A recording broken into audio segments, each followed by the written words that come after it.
Hi guys! Alam niyo ba, nasunog yung account ko kay Dudong. Si Nguyen Dakdam. Sakto po, 'di ba? Advice ako kanina na huwag pong magiging greedy kasi may mga traders tayo na natatempt na mag-add ng fund kay Dong Life o kay Nguyen Dakdong. Ito po yung social trader na pinapakita ko sa inyo lately na naka-ROI ako in just 7 days. So, umpisa pa lang sinabi ko po sa mga video ko na ito ay isang high-risk trader. Ibig sabihin, malaki siya mag-drawdown. Ibig sabihin, malaki yung lot size niya kumpara sa capital niya. At alam ko talaga, darating yung time na masusunog yung account na to. Kasi nag-start lang to nung June eh. Tapos, napalago niya ng 374,000. Ako, low risk trader lang ako. Yung 3 to 8% lang yung gain per month. Pero siya, minsan 10% gain. Kasi nga, ang laki ng lot size niya. Ayun na nga. Sunog kanina. Pero, in-expect na nga natin yan. Ganun talaga.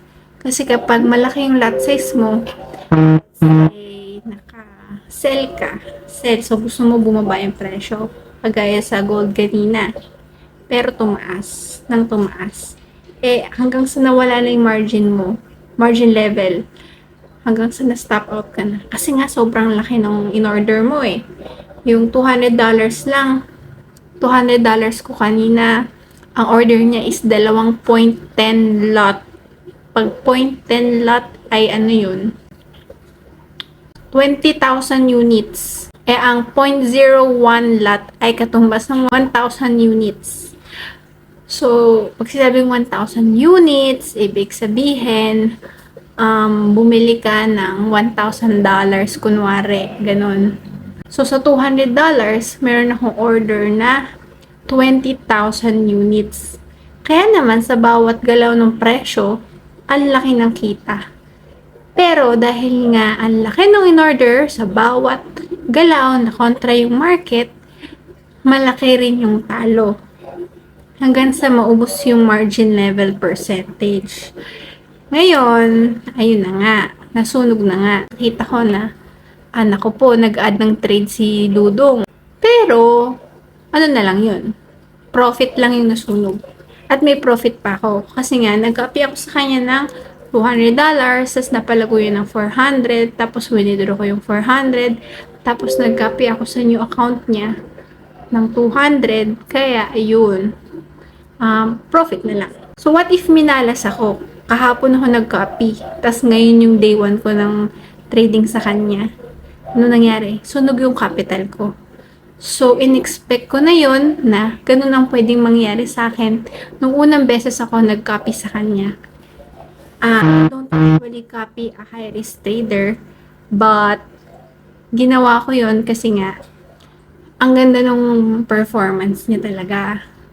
So, ang game plan ko sa kanya is, invest ako ng maliit, and then if matalo, tanggap ko yun. Kasi kumbaga, nag-hire ka nga ng empleyado na magte-trade for you. So, sa halagang $200, pwede kanyang bigyan ng profit. Which is, nangyari naman talaga, 'di ba? Nakita niyo naman ang laki ng naging gain. Maraming traders ang talaga namang kumita. Pero ganyan talaga sa trading. Talagang matatalo at matatalo ka if wala kang risk management. Guys, kapag nag-copy kayo, please, huwag kayong masisilaw agad sa malaking percentage. Okay? Not bad na nga ang kumita ng 10% per year eh, 'di ba? Sa mga insurance. Tapos sa bangko 0.5% lang. Dito sa forex, kunwari kami yung strategy namin 3 to 8% lang.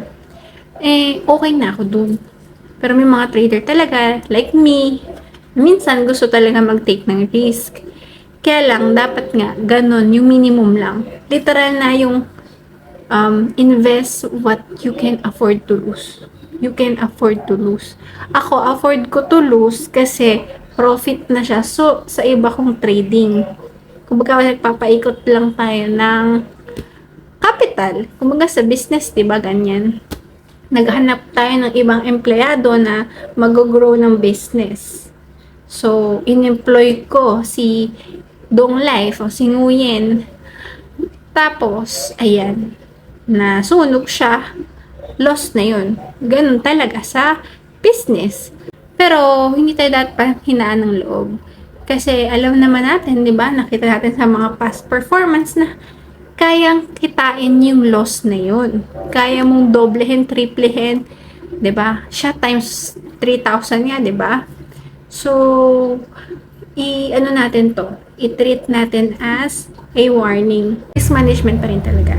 At dahil na-mention ko na rin naman yung aking social trading account, kapin nyo po yung BitFX PH.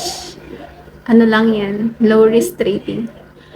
Pag kasi po yung low risk, ibig sabihin kahit malayo yung nilakbay ng presyo, hindi agad yan masusunog kasi nga maliit lang yung tinitrade natin.